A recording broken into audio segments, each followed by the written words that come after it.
Good morning. Good morning. I assume we can hear ourselves over in Steinberg and maybe online. If you can let us know, you can give us a thumbs up. Thank you. All right. So good morning. Good morning. Good morning.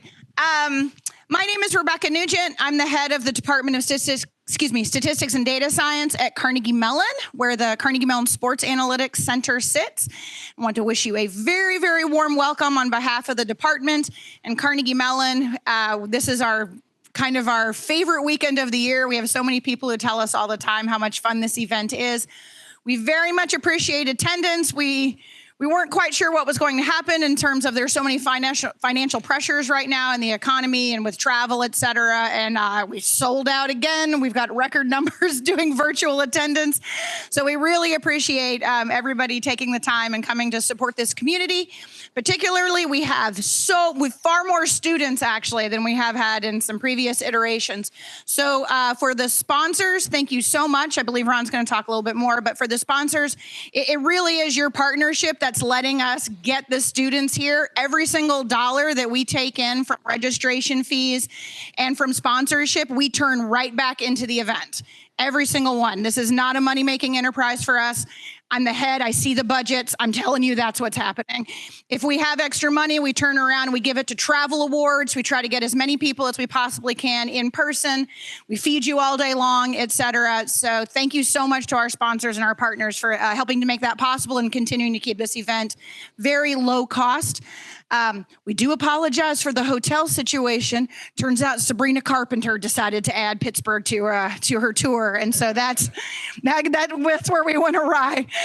So yeah, thanks again for attending. I'm going to turn it over to the faculty in the Department of Statistics and Data Science, but the director of the Carnegie Mellon Sports Analytics Center, Ron Yurko. All right. Thank you, Rebecca.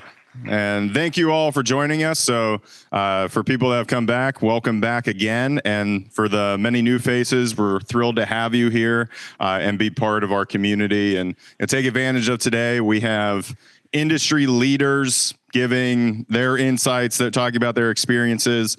We have academics at the cutting edge of research and sports analytics, and we have a number of rising stars in sports analytics as well. Plenty of talent all around. So folks from industry looking for potential job candidates, this is the place to be, and plenty of people to talk to. So we're going to have a very packed day.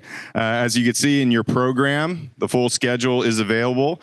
And just some logistics. There are restrooms down at the end of the hallway, past the Steinberg auditorium room. So this is the main room, Giant Eagle. Yes, named after a local grocery store chain. Steinberg auditorium is our overflow room. So if you're looking for a little bit more of a quiet space to watch the talks, you can head in there. This space, obviously, you'll get the in-person view, but restrooms down the hall, restrooms also upstairs along the main Baker Hall. So when you go up the stairs, that's also where all the posters are going to be set up. So we have a poster session separate from lunch this year, a little bit different than what we've done in years past. That's going to be from 3:45 to 4:45 p.m. All right, but throughout the day, poster presenters are encouraged to head up, and if you're interested, you can go check out the posters along the hall at the different breaks that we have and talk to our poster presenters. All right, so I want to thank our number of sponsors who help make this event possible, make it accessible for students. So beginning with our Emerald sponsor, BTA Sports. As you can see, there are nice notebooks all throughout and plenty of swag around for picking up. So thank you, BTA Sports. Then our gold sponsors, we have Avenue 4 Analytics, AWS, and the National Football League, and individuals from these organizations are here throughout the day to interact with all of you and students and network. We also have our silver tier sponsors, Pittsburgh Penguins, Milwaukee Brewers, Pittsburgh Pirates, and Teamworks. And then our bronze tier sponsors, the Boston Red Sox, the Houston Astros, DL Trading, and the Los Angeles Dodgers. So as a reminder for folks, if you in the registration, you received a receipt email, there should be a link to a Google form for you to be able to upload your resume, and resumes then get shared with our sponsors. All right, so make sure to do that. We'll be accepting that all through the end of next week before sending the packet out. All right. So first up, we have a sports analytics pioneer, and I'm going to stress pioneer, thinking of like the godfather of basketball analytics, Dean Oliver. He really pioneered the basketball analytics movement. A lot of different statistics that many young people in this room have probably seen if they pay attention to basketball were first introduced by Dean in his very seminal work, the 2004 book Basketball on Paper. He has since worked in NBA front offices, has been an assistant coach, so not just an analytics guru, actually being involved with basketball players on the court, incorporating analytics into the decision-making process. He helped create ESPN Sports Analytics Group in 2011, and then recently rejoined the group this past May. And he has this fantastic new book, Basketball Beyond Paper, that came out November 2024, that talks about his different experiences in his sports analytics career, as well as player fit psychology and aspects of performance. So with that, let's welcome Dean, and we're going to get set him up here just in a moment. Good to go. Okay. Is the microphone working? People can hear me? Okay. Good. Can't tell from here. That's good. Yeah, he called me pioneer. I guess that means old now. Yeah, I've been doing this a long time. I'm lucky, I know that. So I'm going to give stats. I don't usually start this way, but some friends and we were talking about how many people are doing this job, doing sports analytics work. So you've probably got about 120, 150 in football doing sports analytics work, 150, maybe 200 in basketball. We're figuring 300, 400, 500 in baseball. You add some other sports and some college stuff, you're talking about 500, another 500. So we're talking about 2,000 people in this country that are doing this job. Not a lot. It's a lot more than when I started, though, which was 0. And you know how many CEOs there are in this country? A lot more. You want an easier path, go be a CEO. There's like 40, if you Google it, you can look it up, like 40,000 to 300,000, depending on how you count it. A lot easier. So it's a hard path. And what I'm going to do is I'm going to kind of talk, I'm going to give it a different kind of talk. So I knew we had a bunch of students here. You guys are in college. I remember when I was in college, actually the first things I did to get me where I am now started in college.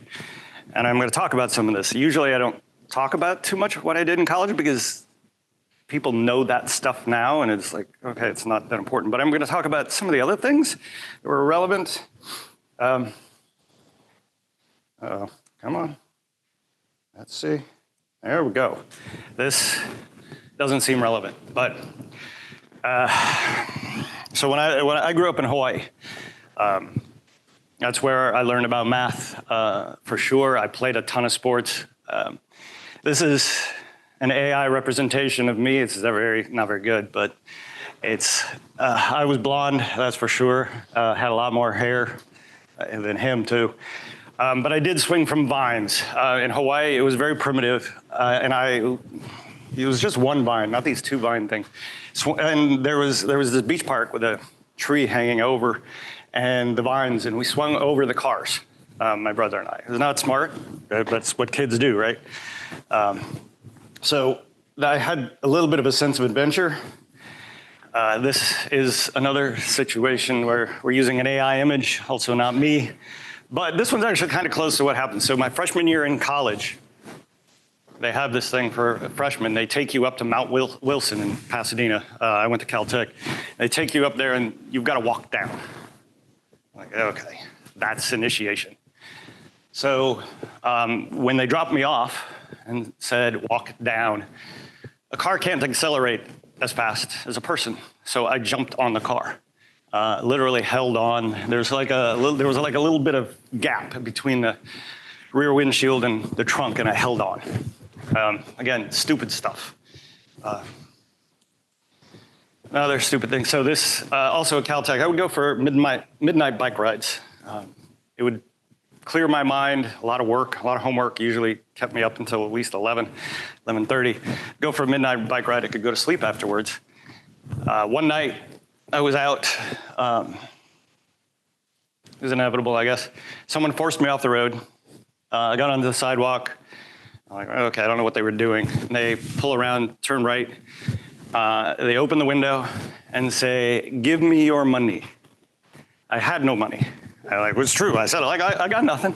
I don't have any. How much money you got? I think I just said none. I don't know why I was being sarcastic, but I was. They then opened the door and said, "Get in the car," and they had a gun. And I did what I do. I got on my bike and started biking away from them. And I kind of expected that they wouldn't follow me, but they did. We were going down the wrong side of the road. I turn a very hard left down another road, going wrong side again. And they were about actually that far from me when fortunately another left turn came up. And I could make that left turn a lot faster than they could. They almost hit a car, but it gave me enough time to kind of hide. And so they went by. And so I tell people back at college, I get back to campus, I tell people about this, and they say, "Yeah, well, dumbass, what are you doing? You're going for bike rides every night, in the middle of the night." Pasadena had some bad areas. That I didn't think was a bad area. So why am I telling you about this stuff? In part is because I did things that I wasn't afraid to tell people that I was doing.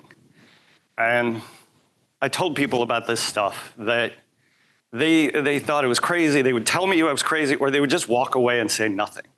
And then there was this night, again, not me. This one's actually also pretty good. I just didn't have the hair. But I had this idea that I want to understand what it's like to sleep like a homeless person.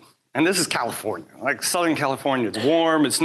Shouldn't be that big a deal. So I go out. Finals are over. So I'd finished finals. I have 3 days or so before I go home for the summer. And like, okay, what am I going to do? Like, let's try this. Like, how hard could it be to sleep? You know what the hardest part is? Where do you sleep so you feel like you're not exposed? So you go to actually a garage. And I go, okay, I sleep on the ground. It's cold. It's miserable. I get up at like 3 or 4 in the morning and go back to campus. And like, tell my roommate about that. And he again, like, I don't know what you're doing. The very next night kind of changed my life.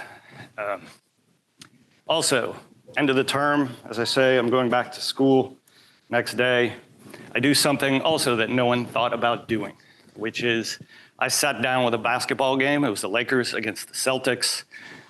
And I just used my notepad and wrote down what was going on. This is the end of that game. The Lakers come back from 95 to 103 to win 107-106 in the last few possessions of the game. What this is the jersey numbers, who they pass to, the end of it, and then you go to the next possession and so forth. A lot of people have seen this. This was in the first book. But what it did is it opened my eyes, and this is 1987. So that is 38 years ago. That was a long, long time ago. And you can see right here, it says possessions. I counted possessions. No one had done that before. It was very easy to count them because you can see I had the LA, so you just count out, like, wow, okay. So it's actually points per possession that matters. And that night, once again, people said I was crazy. Like, why are you writing all this down? But turns out, oh, there it is, okay. They got a little more interested when this got published. So Basketball Digest in 1988 and then 89, I sent them what I did. How you calculate possessions, how you look at efficiency of teams. And they published it. And then I started showing to people. And still a lot of people think, like, what are you doing? We had conversations about, like, okay, would I rather be Albert Einstein or Magic Johnson? For me, the answer was easily Magic Johnson. I was definitely among the minority there. And frankly, that's what you've got to be. If you're going to try to make a difference, you got to be comfortable with being different.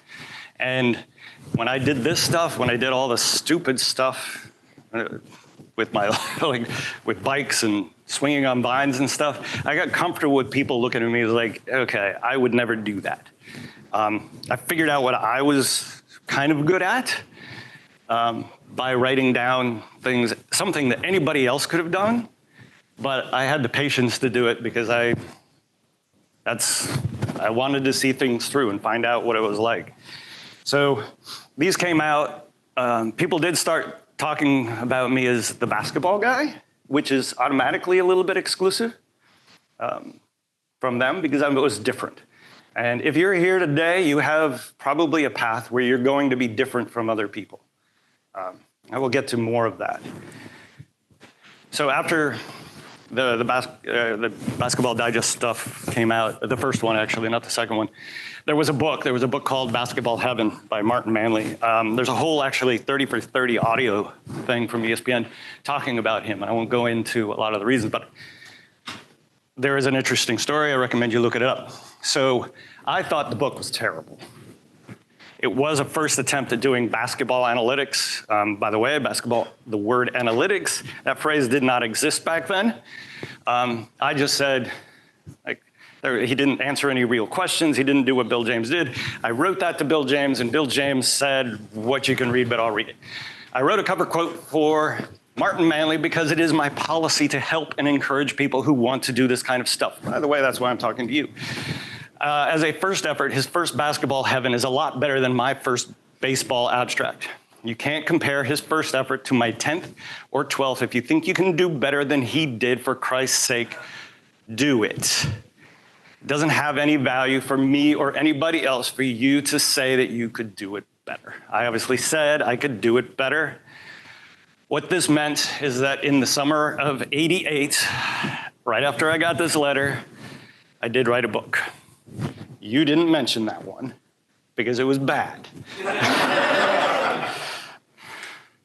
That book is actually still available on the web, very hidden somewhere. It is there. It wasn't actually terrible. There were a few things in there that were very good. I actually introduced certain methods that are still used formally and things like that. But this was a case where Bill James kicked me in the butt. He did it again, actually much, much later. But I wasn't afraid, again, to write to the master at this point and basically criticize him. I've done that actually a few times since then. I think he appreciates it now. Okay, so this is where I am. I'm skipping over a lot of time. I said, I'm talking to students. A lot of times I tell people, like, what are the things that I created? What are the things that I did to get here? We can talk about some of that. I like leaving questions for those things. But this is, okay, some of the resume that Ron talked about. I have the 2 books. I did work in front office. I made trades. But like one of the things that really comes about here, as I say, if you want to make a difference, you got to be different. You got to be comfortable with that, but that's not the only step. You also have to figure out how to get them to not exclude you because you are different. So things like making the trade for Chauncey.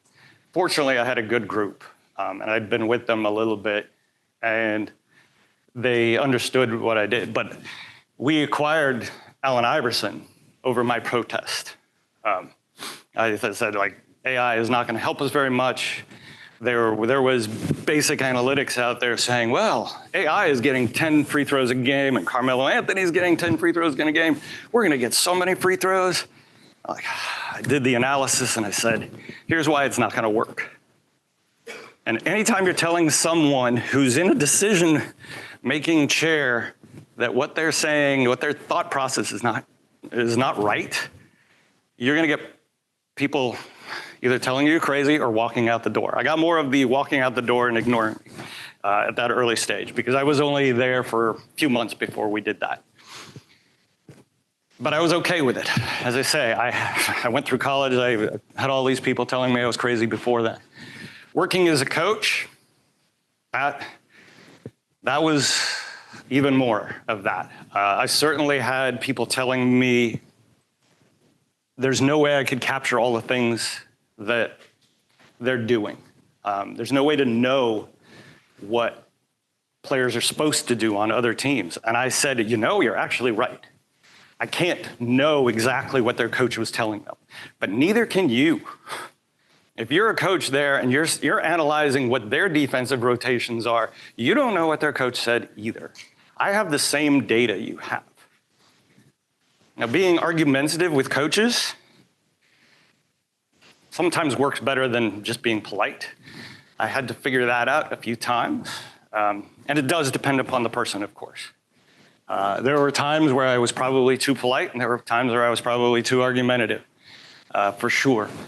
But one of the things that helps, and something that I figured out as I go through this, is you got to figure out who really benefits from this. Coaches can benefit, for sure, but the players benefit a lot. And so I had 4 years of working with players. I got the opportunity. I was pretty quiet the first year because I was told to be, but I got a little bit louder. I got to work with Kristaps Porzingis. He gave me a lot of credit for his turnaround from being injured and becoming basically an all-star again. I developed things like, what could we do for making players better? And this is not just like an old school coaching thing. What kind of drills? It has to come back to those kind of drills. But how do you use analytics to get there? I'm not going to tell you a lot of this in detail. We can talk about it afterwards. Some of this is in the book. But how do you use analytics to do advanced scouting? How do you use analytics to develop players? These are questions that I had to answer, and that's what makes you feel comfortable being different, is doing the hard work. If you're here for a lot of the technical stuff, that's what should get you comfortable. And there were times where I was not comfortable because the data wasn't strong enough. But then sometimes, if they pushed you, you're still like, okay, I'm not totally comfortable with this, and I'm gonna say what I think is right. And some coaches will appreciate that, and they won't say it if their boss is saying you're crazy. So if you're gonna lead in this, you're gonna lose some battles. I think one of the things that I have learned in doing this is if you are going to be a leader, you gotta be prepared to lose. Not every time, hopefully, because you're not gonna have a lot of people following you if you're losing all the time. But it works, for sure. So I want to transition a little bit here and get to a couple different things. So at the bottom here, I talk about ESPN. And there's two metrics here. QBR, which is for college and NFL quarterbacks. How good are they? We're incorporating a lot more than the passer rating. And then there is net points, which is something that applies at the basketball level. How good are players? And both of these methods, or both of these metrics, use a method that is called division of credit and blame. And this has been evolving over the years. This is not there is division of credit and blame in economics, some political science, and they do that, but we do things different. I had to develop a way to do this, and this is where we're gonna get interactive, and I'll tell you why I'm pulling this out. But some of the basic questions are like, okay, coaches are watching games and watching a play, and they will say, this is your fault. And maybe this is your fault and your fault together. And they will also say, it was a great play by Chauncey or whoever you want to talk about. Chauncey's on my mind these days since he was in the news. And we had Chauncey in Denver. And frankly, Chauncey was a really good guy. And he's on my mind. But how much credit should there be for an assist? If you make an assist to a player at the three-point line and they are recovered, but they make the shot, how much credit do they get? Versus you make a pass to Zion at the rim who dunks it. How much credit should the passer get? These are fundamental questions that I've had to answer, frankly, for 20 years. It took me a while to figure out how to do it better. But then there's a question of blame. So I have the blame for shooter here, but who's to blame if you made that pass to Zion? If you're the defensive guys, how much blame do you give there? These are things that no one's really tried to capture until I had to do it. So this last part is what kind of came listening to coaches. How do you ensure winning and losing as a team? And I think that does involve so that the players feel like they are vested. If they didn't do very much, they know they don't deserve a lot of credit if it if it went well. They also know they don't deserve a lot of blame if it didn't. And so that kind of balance, how do you make it fair? There is literature on fairness. And I modeled some of this after that. But all right, I do need a volunteer who wants to throw this. And I assure you I washed it. So I see green shirt. Yeah, you want to? Sure. Yeah, you. Yeah, green shirt. Yeah, come on down.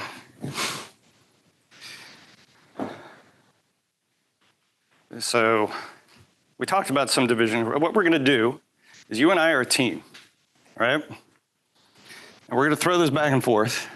And the people are going to independently kind of form their thoughts on whether you deserve credit or blame, or how much credit and blame. Remember, it's got to add up to 100%. It's two of us. And so if I go that, you caught it. Oh. I'm a lacrosse goalie. Okay. Okay. I called on the professional. Okay, now toss it back with me. So, okay. Okay, we have one good example. I tossed it to her, and she caught it very, very well, in fact. How much credit do we both get in that? Why?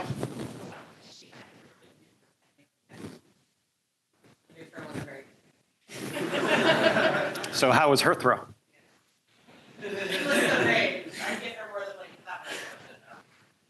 Okay. No one wants to throw a percentage up there, though. 93%? On her throw or my throw? Well, we also didn't move.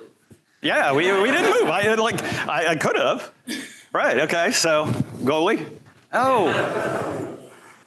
That was pretty similar, right? It was similar to the first one, but she didn't catch it. It was higher. How much blame does she get?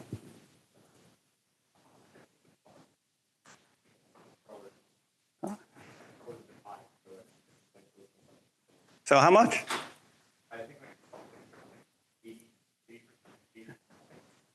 Okay, okay. And so when she tossed it to me and it was incomplete, we'll just call it that, neutral. How much blame for me and her? I think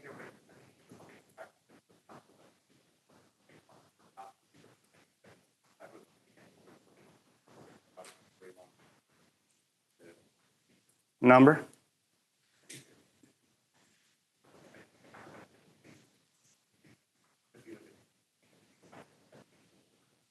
Okay. So for people out there, does this sound like terrible logic, what they're doing? Sound good? Is it kind of close to the way you're thinking? Anybody hate what he just said? No. So there's kind of an intuition here, right? Okay, now toss him again. Okay.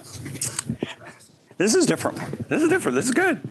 So let's just say, this is a hypothetical on just what happened.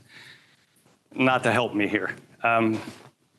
Let's just say a gust of wind had actually come in and caused me to miss. How do you divide the credit? In that case, you probably want to give a lot of blame to me, right? But if there was a gust of wind that visibly moved it, how does that change the division of credit and blame? Blame, in this case.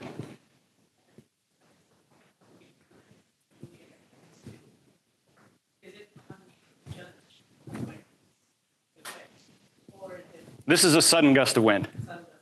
Yeah, unpredictable gust of wind. How does it shift your blame?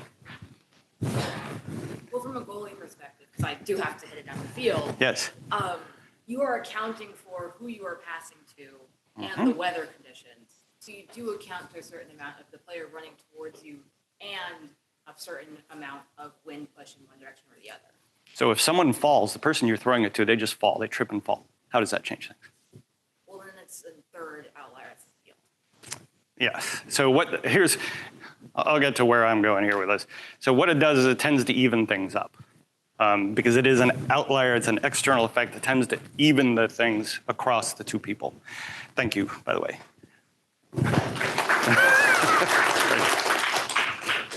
So it may sound intuitive and stuff like that. And it is.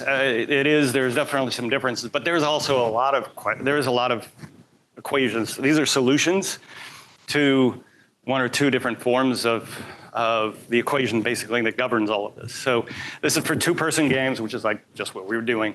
It gets a little more complicated when you go to multiplayer teams. But how do you divide that credit? And I'm not going to go through all these formulas because that inevitably puts some people to sleep, for sure. There are realistic things where this comes about, not just sports. One of the situations with my wife, we were driving out. We were going to a beach actually that day, and she said, "Remind me on the way back. We need to go to the store. We need to pick something up."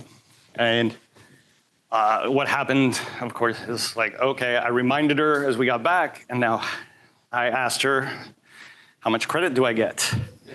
I don't necessarily recommend that, but she knows what I do. So you can actually work out the math, and there's like a couple different scenarios that neither remembers. There's husband remembers, it's me, wife remembers. And fortunately, I told her, like, okay, so I only get 28% in this situation. You can, like, a lot of the math here comes, as I say, it's not all that simple, but there's two steps. The first step is she brought me onto the team, basically. She said, "I need your help with this." And then there is the step of actually remembering or not. And only one person can kind of remember. I guess conceptually you can have both people remember at the exact same time, but I remembered in an appropriate time. So I got my 28% of whatever it is that we're giving credit on.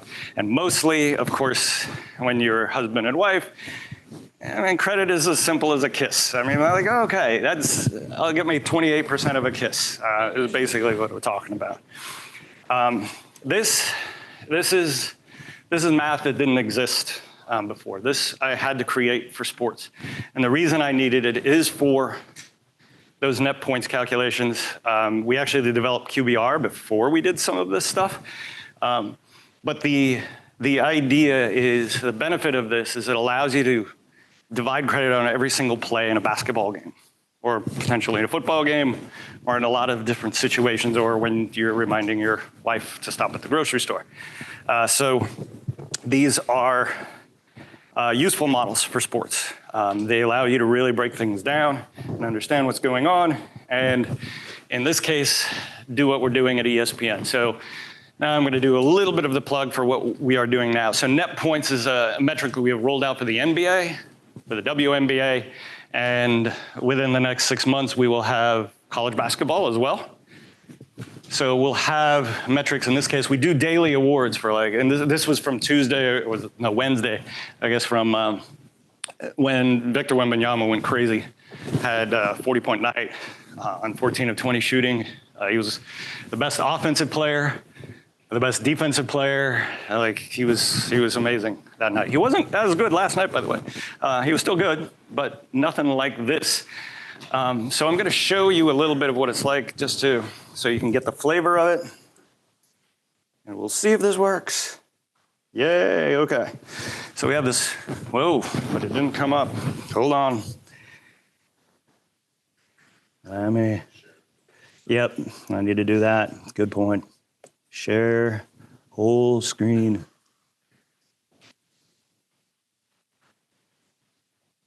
There we go, I think. Yep. Okay, yeah, so this is what our daily stuff looks like. I'm gonna just come over you guys. So I can tell you, like, I put a lot of this stuff out on the website. This looks like it's from last night. I didn't think that was going to come up, but that's okay. You can see Luka Doncic. You have a bunch of numbers here. Still a bunch of numbers. It makes some people upset. There are sports fans, there are sports data fans, there are sports stats fans who still don't like analytics. But this, for me, when I'm trying to understand who was good and who was bad, I would probably click into some of these box scores. So, like, oh yeah, which, like, Boston, New York. I actually care about this game. I didn't see it because I was having dinner with you guys last night. Like, okay. Okay, I can pull this up and see who's generally the hero. And is every division of credit perfect? Hell, no, not at all. We are missing data. Like, would this be a lot better if we had player tracking data in it? Yes. Are we going to get there? Yes.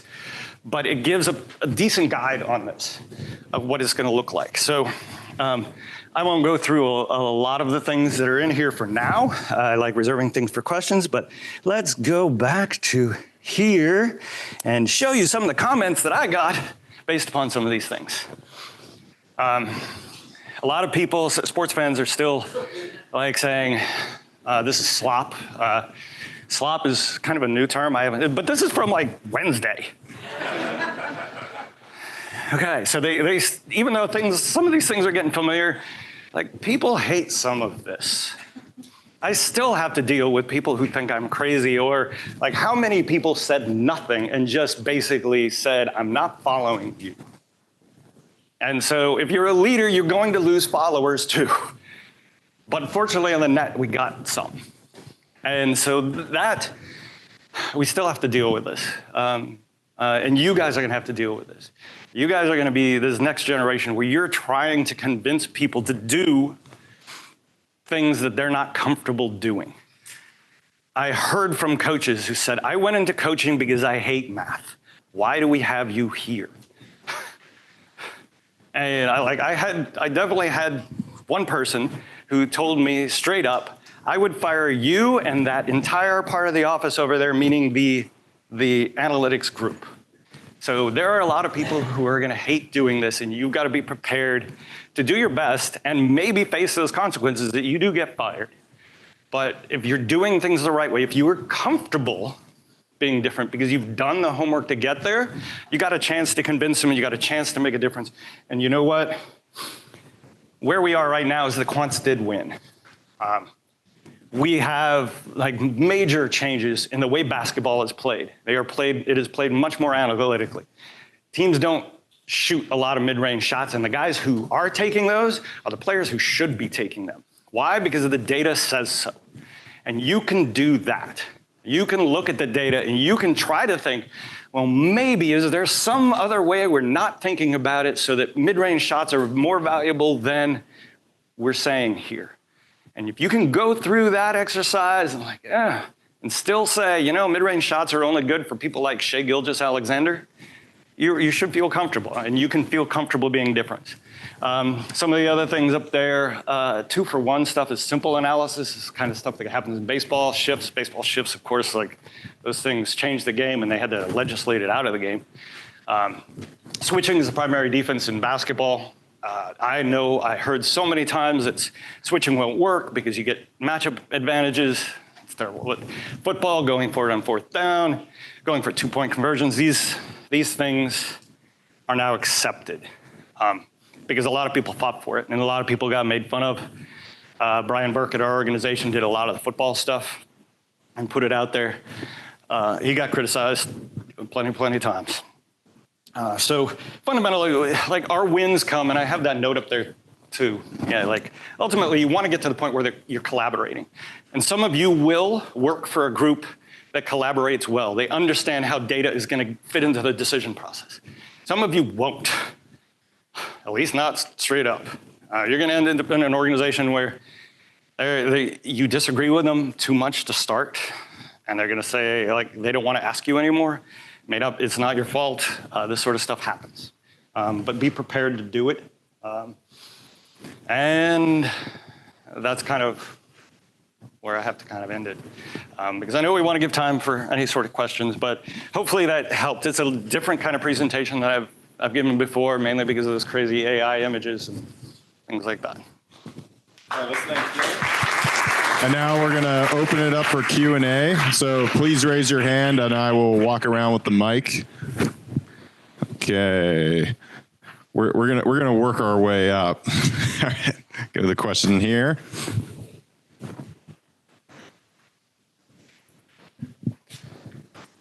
Hi. Thank you for your presentation.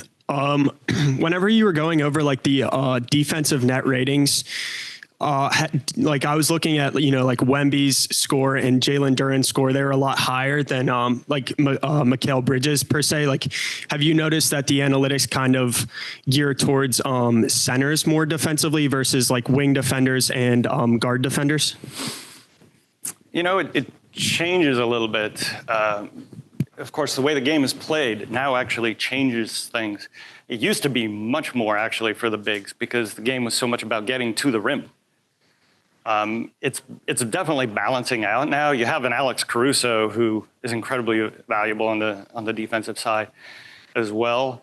You still have this rim protection aspect of it that makes a big difference. You can watch what goes on with Wemby just anywhere near the rim. And we talk about there's a metric on the offensive side for players like Steph Curry that's called gravity, like how much you drag defenders around with you. What I say with Wemby is there's anti-gravity. Basically, no one wants to get close to that guy because if you get the ball, you don't know what to do. And so kind of answering your question here, I think it still goes to the big some because they still have a lot of rim protection. That is the first thing a team wants to do. They would still want to get to the rim. But that's changed. It's now actually very evenly balanced between taking shots at the rim and shots at the arc. And so we should see some shift more towards the perimeter players, and we have seen that. Just looking at yesterday's games, yesterday's single numbers, that's not going to tell you just the whole bigger picture. You can look at the season's numbers, and hopefully those are a little bit more balanced. Thank you for your talk. I just have one question. You talk a lot about being different, and I'm wondering, with sports being so analyzed and as it is right now in the modern day, how would you advise being different if you're you're right now a college student just trying to make a difference in the sports and the analytics world, because you can't really use the same strategies that you've used by just taking a look at a game and just jotting down notes from the game. Right now you need to do something different to actually be different in the sports analytics world. How would you say would be a way that we can be different in that sense? Well, I think the message was, of course, is to feel comfortable being different than the people who are making decisions and everything like that. You do need to stand out, for sure, and being able to frankly solve problems and know what the problems are. So this really gets at one of the most common pieces of advice that I give to people is, first of all, you need to know your stats, you need to know your databases, you need to know how to program, but you need to know what the questions are. So when you watch a game and someone says someone is dominating the game or they should have gone over the screen or should have gone under the screen, there's an implication there. And it's okay for you to question that. Should they have gone over the screen? Should they have gone under the screen? And I bring that one up because it came up with Damian Lillard a lot. And everybody said we need to go over the screen on Damian Lillard. He's such a good shooter. But if you look at the stats, actually going under has always been better. So it's just, what are these? That's a simple, I'm using that as an example of the question, not necessarily the answer. And those are the questions you should write them down. And I assure you, if you watch a game, whether it's basketball or football or baseball, people are going to say something that is worthy of questioning. And write it down, and how would you approach that? Sometimes you can get the data for that very easily, sometimes you can't. And I do tell people, sometimes chart 5 games, chart 2 games of whatever it is you're thinking of, you think would be relevant for that. And if you get something and you think it's useful, maybe you send that in to someone who works for your local team and say, I could do this a lot better if I had tracking data, by the way, and maybe they give it to you. Okay. Sam, do you have a question over in Steinberg? Yes, we do. We're going to try to use the ceiling mic, so if those don't work, then I'm going to have the questioner come up here. Just enunciate. Yeah, just speak loud. Cool. So one of the common criticisms with QBR and it being a public model is kind of that it's a black box model. How does putting a model out to the public, especially one that all the the inputs and outputs might not be clearly visible, how does that differ with a public model versus like an internal model for a team where you can kind of work with the GM, see what things they like or don't like, and tweak your model to cater to them versus the general public? Good question. I don't know if we have a great answer for it in general. I've got a couple people here who I worked with who at ESPN who may have thoughts on that too. Feel free to chime in. Like public model, making something public potentially puts a lot of things out there, a lot of algorithmic stuff, a lot of things that sometimes take away from the bigger picture. And is it useful to do that? We had to ask this question with QBR. Is it useful to put out the information that underlies it? And we ultimately decided it would be much more of a distraction than anything else. Obviously, what you're talking about, yeah, transparency is useful. And that transparency we've had for people kind of privately, like a lot of people who've looked at some of our stuff, like we've had people internally kind of look at it. Does that qualify? No, but you don't also just want the distraction. I think that's fundamentally where it comes down to, is the distraction associated with looking at every line of code is not super useful. How long would it take to do that in an accurate way so you can walk people through why did you do this step? It would take, if you've got 10,000 lines of code, it's going to take a long, long time to do that. Hope that answers the question, Saul. Other question here. Hi, Dean. I appreciate you talked a lot about speaking your truth, and you also mentioned at times staying quiet, and I understand the instinct to be quiet as well. It feels like within sports teams, and maybe broader than that, being quiet versus speaking your truth sometimes have asymmetric payoffs, or like the downside risk of speaking your truth is it can get you fired. Not that I'm talking from personal experience. How do you decide when to take that risk? How do you decide, when it's better just to wait your turn? How do we all decide this every day? How do you decide whether to question the people you're around on a daily basis? How do you decide whether you're just having lunch with someone and they say something you disagree with? Like, we're all imperfect at it, and you just try to find it. Now, professionally, yeah, the downside risk, I believe as you called it, is potentially much higher. Hopefully you get a contract so that they can't just fire you right then. I certainly, that's one of the ways I approached it. Like, I've got a contract. I was hired by the general manager and he told, a lot of times they told me, don't hold back. Doesn't mean I wouldn't get fired. Effectively, I kind of did, because the GM changed in Sacramento. And it was very obvious that they didn't have any interest in analytics. And I still approached it the same way. And so, yeah, I never got verbally told that I was fired, but it was on Twitter. And you got to be prepared for that too. Like, okay, I had friends who they texted me in the morning and said, "Have you been on Twitter today?" I'm like, "Why?" I'm like, "Oh," and then you look it up. Like, "Oh, I got fired." The GM changed. So if you have a contract, they had to pay me. So hopefully you get into a situation where when you go into that interview, you can ask them, "Can I speak freely?" You say, "I will be professional, but can you speak freely?" And if you can't, then you don't necessarily want to be there. Other questions? All right, down in the front. So I avoid tripping. Well done. How do you see with women's sports growing more and more popular every day? I'm particularly a women's basketball fan.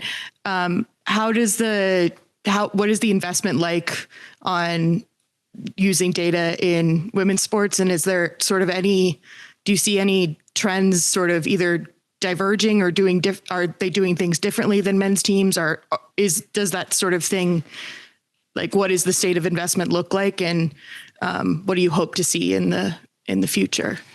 So we do have WNBA data. We have the WNBA net points stuff up there. WNBA now has some tracking data. The plan is to incorporate it just as we will do with the men's side as well. I think our idea is to treat both sides the same way. Frankly, the data structure is pretty much the same between the two. So if you develop the code for one, you mostly got it for the other. So there's no real cost for us to do that, do anything different other than try to get it out there. And as you say, it's more and more popular. I can tell you in my household, there is a lot of interest in it. So I feel the personal pressure on a daily basis. Like, we want more WNBA stuff, and we put it out there. Some of those awards that were up there, those debuted for the WNBA season.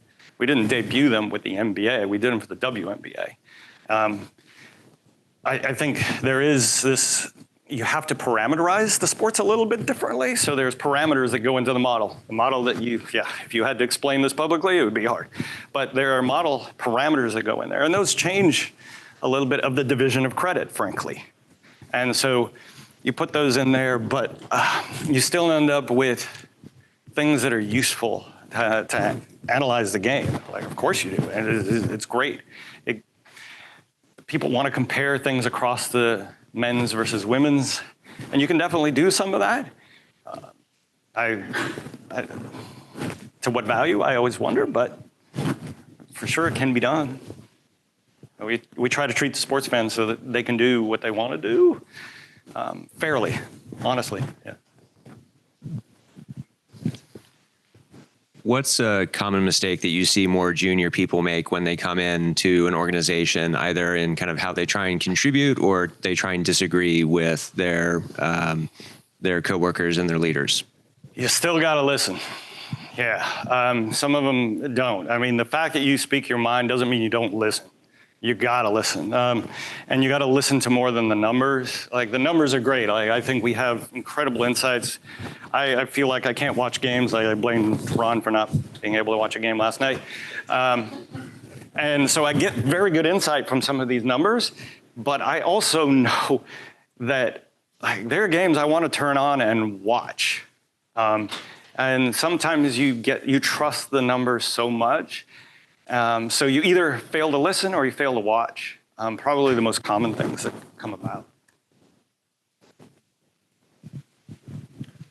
Hello, and thank you so much for your talk.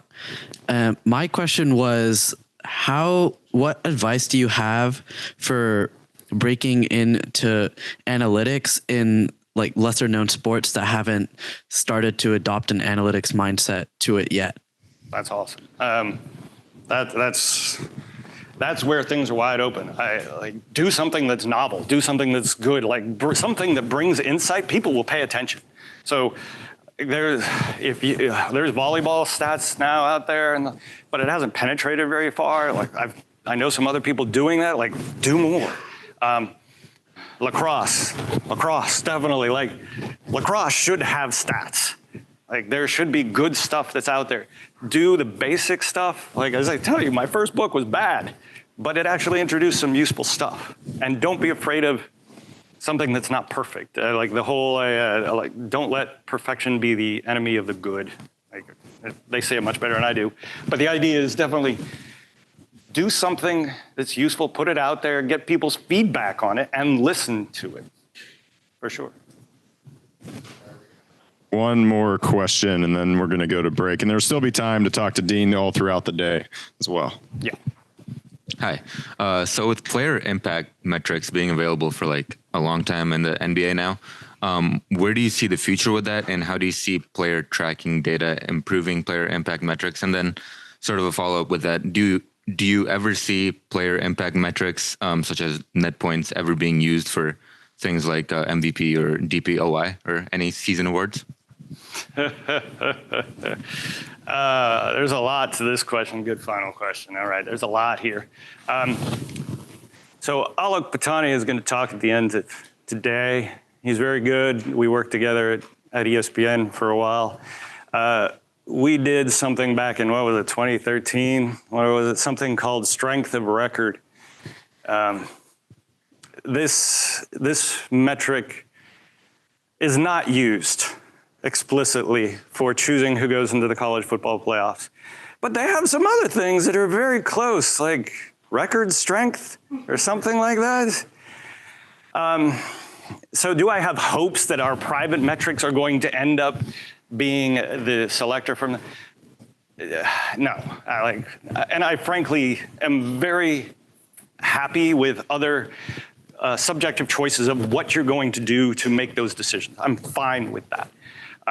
So that's kind of the last part of your question. You had the other one. So player metrics. I think player metrics are going to change. So one of the most important distinctions between who I was when I did that stuff back in the 1980s and now is back then in the 1980s, I believed that there was one constant average for how good a player is. Now, I know it's not very constant. I know it depends upon a lot of different things. So I would like to see player metrics that are really dependent upon the situation. Ideally, you're capturing things even about their psychology. Like, to some degree, we do that. Like when you say back-to-back games on the road and stuff, you're capturing that they didn't sleep very well because they got in at 4 a.m. It's partially psychology, partially your body wearing down. But I'd like those kind of things to get reflected a little bit more. In the new book, I talk about I say the difference between the first book and the second book is in the first book, talked about how to measure team and player performance. And the second one was how you change it. And I think that's the fun stuff now. I think for like people trying to do new sports, try to measure what is and what is going on before you try to get to change things. But I think basketball is mature enough, baseball definitely is mature enough to use the metrics to change players. All right, let's thank Dean for a fantastic keynote address. And as a gift from the Carnegie Mellon Sports Analytics Center, Dean can match me in wearing the nice pullover. Thank you again, Dean. Thank you. All right. And now what we're going to do is we're going to switch over to a break.